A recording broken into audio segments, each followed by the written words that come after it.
శ్రీ రేణుక ఎల్లమ్మ తల్లి జ్యోతిష్యాలయం ముఖం చూసి జ్యోతిష్యం చెప్పబడును. మీ పేరు బలము, మీ భవిష్యత్తులో జరగబోయేది చెప్పబడును. మీ కుటుంబ సమస్యలు, చదువు, ఉద్యోగం, మనశ్శాంతి, ఆరోగ్యం మరియు సకల సమస్యలకు పరిష్కారం చూపబడును. భయము, అనారోగ్య సమస్యలు, అనుమానం, చెడు ప్రయోగాల నివారణకు పరిష్కారం చూపబడును.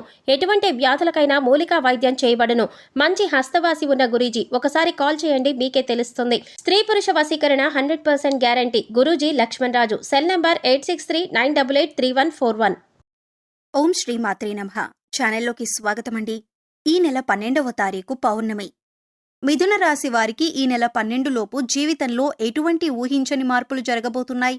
ఈ మార్పు జరగటానికి గల కారణమేమిటి? ఇప్పటి వరకు మీరు పడిన కష్టాలకి ఫుల్ స్టాప్ పెట్టే సమయం వచ్చిందా రాలేదా? మంచి సమయం రాలేదు అంటే ఇంకా ఎంతకాలం వేచి ఉండాలి? అలాగే ఈ సమయంలో మీకు ఎవరితో ఎక్కువగా ఆపద పొంచి ఉంది? అలాగే ఆ వ్యక్తులు ఎవరు? వారిని ఎలా గుర్తించాలి? ఈ సమయాన్ని జోబులో ఏ 2 వస్తువులు పెట్టుకోవటం వల్ల మీకు అదృష్టం కలిసి వస్తుంది అనే అంశాలతో పాటుగా ఈ సమయంలో మీరు చేసుకోవలసిన దేవతారాధన, అలాగే పాటించవలసిన పరిహారాల గురించి ఈ వీడియోలో మనం వివరంగా తెలుసుకుందాం. కానీ అంతకంటే ముందుగా మీరు కనుక మన ఛానల్ని ఇప్పటివరకు సబ్స్క్రైబ్ చేసుకోకపోతే సబ్స్క్రైబ్ చేసుకొని పక్కనే ఉన్న బెల్ ఐకాన్ నొక్కి ఆల్ సెలెక్ట్ చేసుకుంటే మేము ఇలాంటి వీడియోస్ అప్లోడ్ చేయగానే ముందుగా మీకు నోటిఫికేషన్ వస్తుంది. అలాగే వీడియోని ఎక్కడా కూడా స్కిప్ చేయకుండా చివరి వరకు చూస్తేనే మేమేం చెబుతున్నామో మీకు పూర్తిగా అర్థమవుతుంది. ఈ రాశివారు చాలా ధైర్యవంతులు, సాహసవంతులని చెప్పుకోవచ్చు. ఎన్ని కష్టాలు ఎదురైనప్పటికీ కూడా ఎదుర్కొని సమస్యల్ని పరిష్కరిస్తారు. కష్టాలు భయపెట్టినా వీరిని కిందకు పడదోయలేవు. చక్కటి ఆత్మవిశ్వాసాన్ని, మనోధైర్యాన్ని కలిగి ఉంటారు. దయాగుణం, క్షమాగుణం, దానగుణం కలిగి ఉంటారు. ఎన్నో మంచి గుణాలను కలిగినటువంటి ఈ రాశివారు గత 5 సంవత్సరాలుగా ఎన్నో కష్ట నష్టాలను ఎదుర్కొంటున్నారు. అది కెరీర్ పరంగా కానివ్వండి, వ్యాపారంలో కానివ్వండి, ఆర్థిక పరంగా కానివ్వండి, లేదా కుటుంబ పరంగా, కోర్టు సమస్యలు, ఇలా అనేక రకాలుగా ఏదో ఒక సమస్యల్లో చిక్కుకొని ఇబ్బంది పడే పరిస్థితి అయితే కనబడుతుంది. ఇకపై మీకు అటువంటి పరిస్థితి ఎదురు కాదు. మీ తలరాత మారనుంది. మీరు ఎదుర్కొన్న కష్ట నష్టాలు అన్నీ కూడా తొలగిపోనున్నాయి. మీ దశ తిరగబోతుంది. అయితే అదృష్ట యోగాలను పొందటానికి మీరైతే ఖచ్చితంగా కొన్ని జాగ్రత్తలు తీసుకోవాలి. ముఖ్యంగా మీరు ప్రతి అంశంలో నష్టాన్ని చూడటానికి గల కారణం మీరు ప్రతి ఒక్కరిని నమ్ముతారు. అందరూ మనవాళ్లే అని దగ్గరకు తీస్తారు. కానీ మీరు నమ్మిన వాళ్లే తిరిగి మిమ్మల్ని మోసం చేస్తారు. దానివల్లే మీకు ఎక్కువగా కాస్త నష్టాలు ఎదురవుతాయి. అది ఆర్థిక పరంగా కానీ, ఇరుగు పొరుగు వారు కానీ, లేదా స్నేహితులు కానీ, బంధువులు కానీ, ఇలా అనేక రకాలుగా మిమ్మల్ని ఇబ్బందికి గురి చేస్తూ ఉంటారు. ఈ సమయంలో మీ వృత్తి వ్యాపారాల్లో లేదా మీరు పనిచేస్తున్న సంస్థల్లో శత్రువులు కూడా మీపై దాడి చేస్తారు. వారు అనేక రకాలుగా మిమ్మల్ని కిందికి తోయటానికి, మీ మీద బురద జల్లటానికి ప్రయత్నిస్తారు. మీ మీద ఉన్నవి లేనివి చెప్పటం, మీరు లేని చోట మీ గురించి తప్పుగా మాట్లాడి దాన్నుంచి మీ ఉన్నతాధికారుల దగ్గర నుంచి లబ్ధిని పొందటానికి ప్రయత్నిస్తారు. అంటే మీ గురించి చెడుగా చెప్పటం వల్ల మీ బాస్ వాళ్లను మెచ్చుకొని, అవును నువ్వు చెప్పిందే కరెక్ట్ అని అనిపించుకోవటానికి అనేక ప్రయత్నాలు చేస్తారు. ఈ విషయం మీకు తెలిసి మీరు మానసికంగా కృంగిపోతారు. ఇక ఇప్పటినుంచి అటువంటి పరిస్థితులకు ఫుల్ స్టాప్ పెట్టే సమయం వచ్చేసింది. ఇక్కడ మీరు ముఖ్యంగా గుర్తుంచుకోవాల్సింది ఏంటంటే, మీరు ప్రతి ఒక్కరిని గుడ్డిగా నమ్మటం అంత మంచిది కాదు. సమాజంతో పాటు మీరు మారాలనే విషయాన్ని గుర్తుంచుకోవాలి. ఎందుకంటే మీ కెరీర్ని నిలబెట్టుకోవటం కోసం ఎన్నో నిద్రలేని రాత్రులను గడిపారు. ఇలా చేయాలి, అలా చేయాలి అని గొప్పగా ఎన్నో ప్లాన్స్ వేసుకున్నారు. వాటిని నిజం చేసుకోవటానికి మీరు ఎన్నో రకాల ఆలోచనలు చేశారు. ఇక ఇప్పుడు ఆ సమయం వచ్చేసింది. అయితే ఇప్పటిదాకా ఎన్ని ఇబ్బందులు పడినా, ఎంతమంది మిమ్మల్ని వెనక్కి లాగుతున్నా, మీ మీద నిందలు వేస్తున్నా కూడా మీరు వాటిని ఎదుర్కొంటూ నిలబడ్డారు. అంటే మీకు దైవశక్తి అండగా ఉంది. కేవలం మీరు గత జన్మలో చేసిన పాపకర్మల యొక్క ఫలితాన్ని మీరు ఈ సమయంలో అనుభవిస్తున్నారు. కాబట్టి కష్టాల్లో కూరుకుపోయి ఉన్నారు.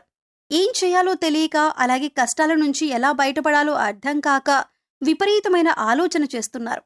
అయితే మీకున్నటువంటి ముఖ్యమైన సమస్య అనేది తొలగిపోయే సమయం వచ్చేసింది. అమ్మవారి దయ వల్ల మీకు ఆ సమస్య నుంచి బయటపడటానికి ఒక మార్గం కనిపిస్తుంది. ఇక్కడ ముఖ్యంగా గుర్తుపెట్టుకోవాల్సింది ఏంటంటే, దైవశక్తి మీతో ఉంది.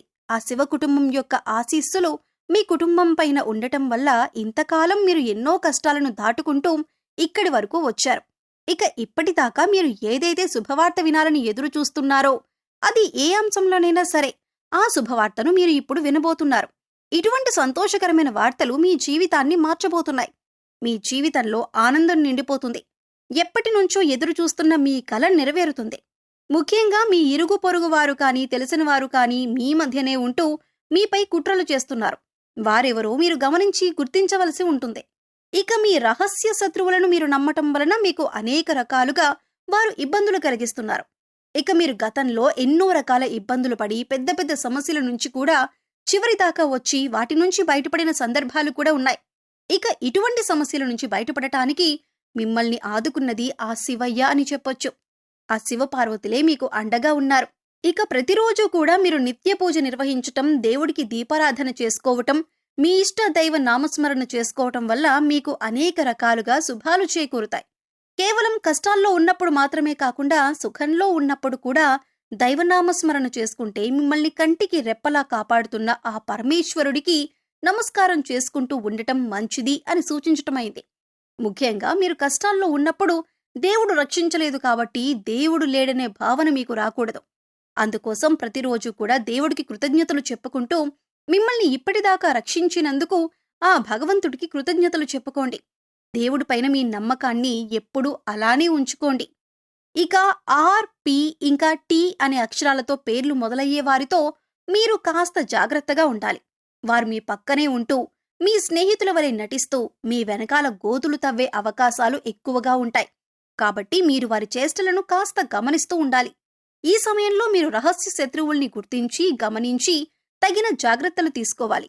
లేదంటే జీవితంలో నష్టపోయే అవకాశాలు ఎక్కువగా ఉంటాయి.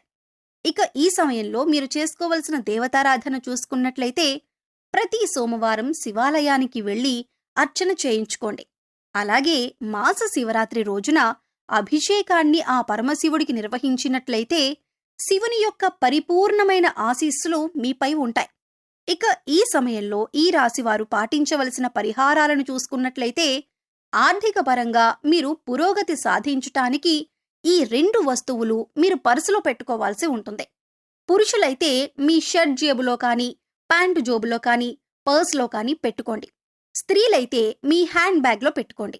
అలాగే ఇంట్లో ఉండి బిజినెస్ చేసేవారు కానీ లేదా గృహిణీలు కానీ మీకు గల్లాపెట్టెలో కానీ లేదా మీరు డబ్బులు దాచే ప్రదేశంలో కానీ ఈ వస్తువులను పెట్టుకోవచ్చు.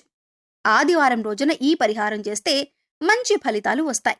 గురువారం రోజున దేవుడి వద్ద దీపారాధన చేసి 2 లవంగాలను అలాగే 2 యాలకులను లక్ష్మీదేవి ఫోటో దగ్గర పెట్టి వాటిని మీ పర్సులో కానీ జేబులో కానీ డబ్బులు దాచే ప్రదేశాల్లో కానీ ఉంచటం వల్ల మీ దగ్గరికి ధనం ఆకర్షింపబడుతుంది. వీటిని తరచుగా మనం మసాలా దినుసుల్లో వాడుతూ ఉంటాం. కానీ లక్ష్మీదేవికి సుగంధ ద్రవ్యాలంటే చాలా ఇష్టం. ఇవి ధనాన్ని ఆకర్షిస్తాయి కూడా. సో చూశారు కదండి, ఈ నెల 12 లోపు మిథున రాశి వారి జీవితంలో ఎటువంటి ఊహించని మార్పులు జరగబోతున్నాయి. ఈ సమయంలో మీకు ఎవరితో ఎక్కువ ఆపద పొంచి ఉంది, అలాగే ఆపద నుంచి ఎలా బయటపడాలి, ఈ సమయంలో మీరు చేసుకోవలసిన దేవతారాధన అలాగే పాటించవలసిన పరిహారాల గురించి ఈ వీడియోలో మనం వివరంగా తెలుసుకున్నాం కదా. ఈ వీడియో మీకు నచ్చినట్లయితే లైక్ చేయండి. మీ ఫ్రెండ్స్ అండ్ ఫ్యామిలీ మెంబర్స్లో ఎవరైనా మిథున రాశి వారు ఉన్నట్లయితే వారితో ఈ వీడియోను షేర్ చేసుకోవటం మర్చిపోకండి. అలాగే ఇప్పటివరకు మన ఛానల్ని కనుక సబ్స్క్రైబ్ చేసుకోకపోతే సబ్స్క్రైబ్ చేసుకొని పక్కనే ఉన్న బెల్ ఐకాన్ నొక్కి ఆల్ సెలెక్ట్ చేసుకుంటే మేము ఇలాంటి వీడియోస్ అప్లోడ్ చేయగానే ముందుగా మీకు నోటిఫికేషన్ వస్తుంది. మరో చక్కటి వీడియోతో మళ్ళీ కలుద్దామండి. ఓం శ్రీ మాత్రే నమః.